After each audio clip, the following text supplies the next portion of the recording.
لیکن حساب ہے تو میں سمجھتا ہوں کہ یہ بڑی زیادتی ہے کہ ہم ایک دوسرے کا راستہ روک رہے ہیں. اس لیے تبلیغ کرنا یہ کسی فرقے کی ٹھیکیداری تو نہیں ہے، نہ کسی جماعت کی ہے نہ کسی جگہ کی ہے. یہ تو اللہ کے رسول کا دین ہے، ہر مسلمان کو ادا کرنا چاہیے دائرے کے اندر رہ کر. تو میں سمجھتا ہوں کہ یہ بہت بڑی نادانی ہوئی ہے، بڑی زیادتی ہوئی ہے. مہمانوں کے ساتھ اس کا تدارک ہم نے تو اپنے طرف سے قانون کو ہاتھ میں لینے کی کوشش نہیں کی، بلکہ اپنے آپ کو قانون کے حوالے کیا. اب قانون کا کام ہے کہ وہ جو لوگوں نے شرپسندی کی ہے ان کو سزا ملتی ہے کہ نہیں ملتی. اگر ان لوگوں کو عبرت نہ ملے اور ان کو تنبیہ نہ ہو تو میں سمجھتا ہوں کہ کل یہ کام اور بڑھ بھی سکتا ہے، اس کا نقصان بھی زیادہ ہو سکتا ہے. اس لیے اس قانون جب حرکت میں آئے گا اور جو شرپسند لوگ تھے جنہوں نے غلط نعرے لگائے، شیعہ کہا، مرزائی کہا، یہودی کہا، تو وہاں شیعہ کون تھا، مرزائی کون تھا، یہودی کون تھے، ان سے پوچھا جائے کہ بھئی آپ نے نعرے کیوں لگائے. اور الجہاد کے نعرے جو تم نے لگائے آئیے تو یہ الجہاد کس کے خلاف جہاد کر رہے تھے؟ پہلے تو آپ یہ بتائیں آپ نے کیوں یہ نعرہ آپ کو کس نے دیا؟ جیسے نعرہ دیا مجرم وہ ہے ہاشم یعنی جنہوں نے لوگوں کو بلایا. ملکی حالات ہمارے انتہائی تشویشناک ہیں. پاکستان تمام عالمی استعماری قوتوں توسیع پسند قوتوں کے نظر میں ہے. وہ پاکستان کی وجود کو تسلیم نہیں کرتے. ہمارے ساتھ سب سے بڑی زیادتی ہوئی ہے جو کشمیر پاکستان کا سمجھے دل کی حیثیت رکھتا ہے، وہ ہم سے توڑنے کی کوشش کی گئی ہے. اس پر پوری عالم اسلام میں کوئی نہیں بولا اور نہ انہوں نے اس میں کوئی قدم اٹھایا. اس لیے ہمارے پاکستانی سیاستدانوں کو، چاہے وہ حکمران ہیں چاہے وہ اپوزیشن ہے، ان کو چاہیے کہ وہ مثبت انداز سیاست میں اختیار کریں اور حکمرانوں کو بھی مثبت مشورے دینے کی کوشش کریں. یہ جو رساکشی سیاست کی یا انتقامی سیاست، یہ ملک کے لیے انتہائی مضر ہے، جس سے ملک کو نقصان پہنچنے کا اندیشہ ہے. ہمارے ہمسائے ممالک بھی جن کو چاہیے کہ ہم ایک پلیٹ فارم پر آ جائیں، خصوصی افغانستان جو ہے، پاکستان کے لیے افغانستان اور پاکستان یہ روح اور جسم کے مانند ہیں اور دونوں کے مفادات مشترک ہیں اور نقصانات بھی مشترک ہیں. پھر ہمارا ایران ہے، وہ ہمارا ہمسایہ ملک ہے، اس سے بھی ہمارے تعلقات صحیح ہونے چاہیے.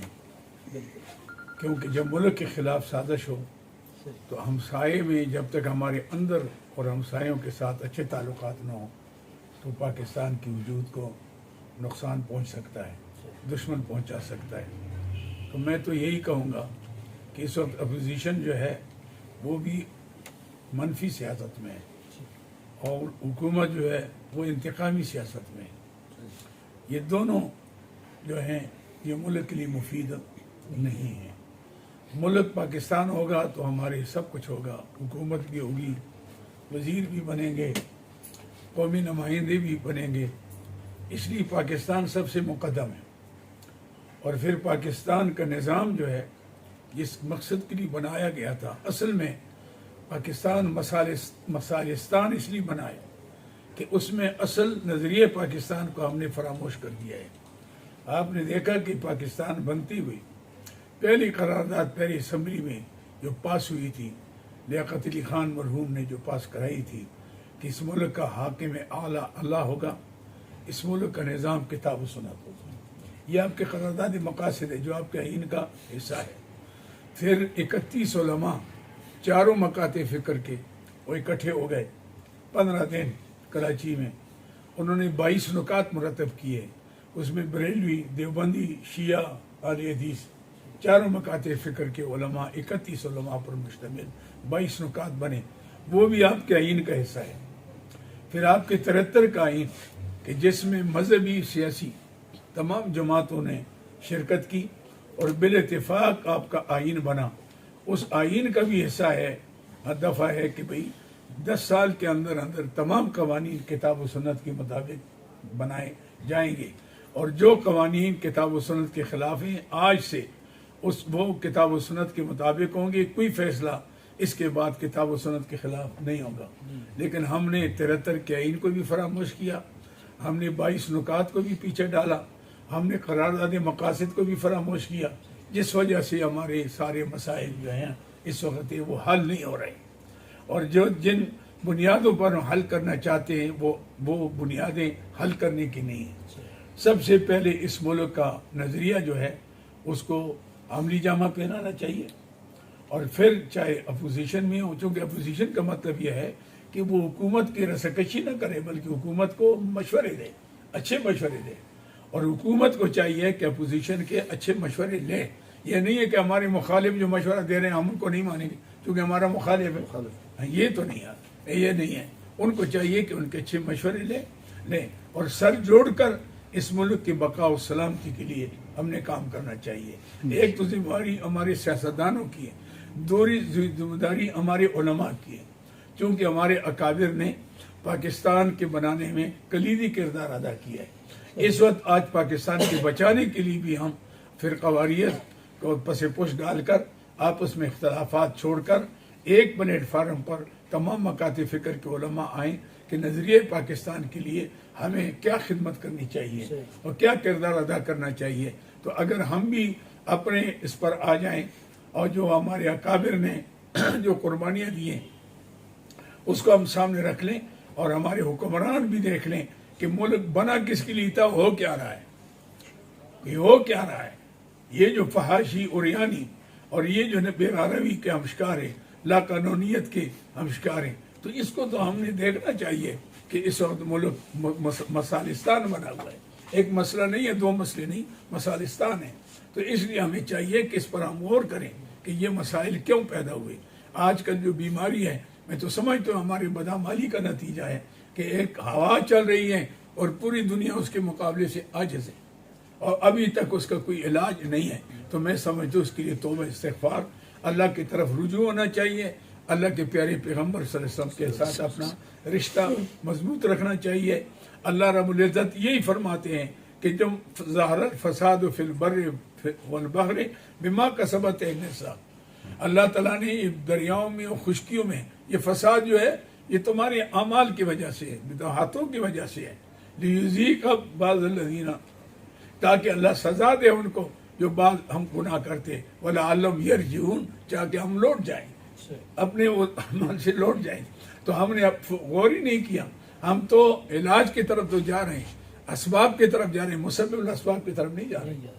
اگر مسبب الاسباب کی طرف ہم چلے جائیں کہ اصل میں یہ ساری بیماریاں ہماری بدعمالی کی وجہ سے، اور ہم رجوع اللہ کر لیں اور اپنے پیارے رسول صلی اللہ علیہ وسلم سے اپنا رشتہ مضبوط کر لیں، تو میں سمجھتا ہوں کہ ہمارا یہ غضب رحمت میں تبدیل ہو جائے گا، اور پاکستان ایک خدا داد ملک ہے، اسلام کا قلعہ ہے، یقیناً عالم اسلام کے لیے یہ قلعہ بن جائے گا اور استحکام کا ذریعہ بن جائے گا، اور پاکستان کے سارے مسائل حل ہو جائیں گے۔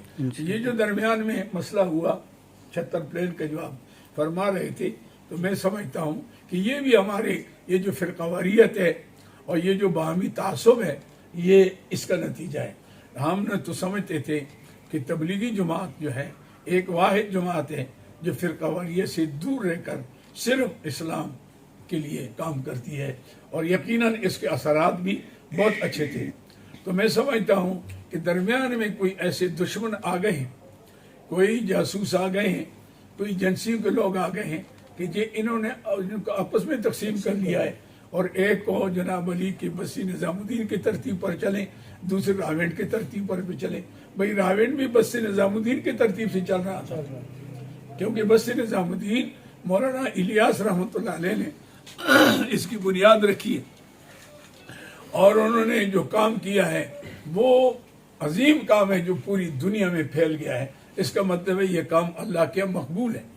تو اور اس کے بعد ان کے بیٹے جو تھے مولانا یوسف رحمۃ اللہ علیہ، اب ان کے پوتے مولانا صاحب دامت برکاتہ. تو چلو بھائی، اگر کوئی مولانا صاحب کی ترتیب پر چل رہا ہے، تبلیغ کا کام کر رہا ہے، آپ اس کو بھی چلائیں. جو رائیونٹ سے آتا ہے ترتیب میں رکا لے آتا ہے کہ جی ہمیں تو وہ بھی چلیں. تو ہمیں تو مرکز سے مطلب نہیں، ہمیں تو کام سے ہے. جب کام میں فرق نہیں ہے تو ہمیں لڑائی کیوں ہو؟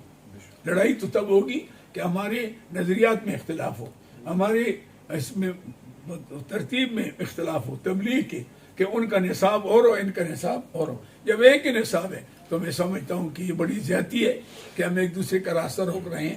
اس لیے تبلیغ کرنا یہ کسی فرقے کی ٹھیکیداری تو نہیں ہے، نہ کسی جماعت کی ہے، نہ کسی جگہ کی ہے. یہ تو اللہ کے رسول کا دین ہے، ہر مسلمان کو ادا کرنا چاہیے دائرے کے اندر رہ کر. تو میں سمجھتا ہوں کہ یہ بہت بڑی نادانی ہوئی ہے، بڑی زیادتی ہوئی ہے. مہمانوں کے ساتھ اس کا تدارک ہم نے تو اپنی طرف سے قانون کو ہاتھ میں لینے کی کوشش نہیں کی، بلکہ اپنے آپ کو قانون کے حوالے کیا. اب قانون کا کام ہے کہ وہ جو لوگوں نے شرپسندی کی ہے ان کو سزا ملتی ہے کہ نہیں ملتی. اگر ان لوگوں کو عبرت نہ ملے اور ان کو تنبیہ نہ ہو تو میں سمجھتا ہوں کہ کل یہ کام اور بڑھ بھی سکتا ہے، اس کا نقصان بھی زیادہ ہو سکتا ہے. اس لیے اس قانون جب حرکت میں آئے گا، اور جو شرپسند لوگ تھے جنہوں نے غلط نعرے لگائے، شیعہ کہا، مرزائی کہا، یہودی کہا، تو وہاں شیعہ کون تھا، مرزائی کون تھا، یہودی کون تھے، ان سے پوچھا جائے کہ بھئی آپ نے نعرے کیوں لگائے، اور الجہاد الجہاد کے نعرے جو تم نے لگائے تو یہ الجہاد کس کے خلاف جہاد کر رہے تھے؟ پہلے تو آپ یہ بتائیں، آپ نے کیوں یہ نعرہ آپ کو کس نے دیا؟ جس نے نعرہ دیا مجرم وہ ہے، ہاشم یعنی جنہوں نے لوگوں کو بلایا مجرم وہ ہے. تو ان قانون اپنے حرکت میں آئے گی تو انشاءاللہ امن ہو جائے گا اللہ کے فضل و کرم سے.